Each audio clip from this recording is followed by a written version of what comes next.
Folic acid is nothing but prenatal tablet, అంటే అది multivitamin లాగానే. కాకపోతే ఏంటంటే folic acid is very much important for the spinal cord development. So folic acid deficiency వల్ల మనకు neural tube defects అంటాము, spinal cord defects like spina bifida. మళ్ళీ spina బైఫిడాలో కూడా 2 రకాలు, open spina bifida and closed spina bifida.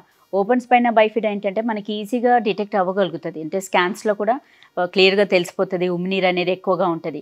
Closed spina bifida అనేది ఒక్కొక్కసారి మనకు స్కాన్స్లలో కూడా మిస్ అయ్యే ఛాన్సెస్ ఉంటుంది, అంటే చాలా లేట్గా తెలుస్తుంది అన్నట్టు.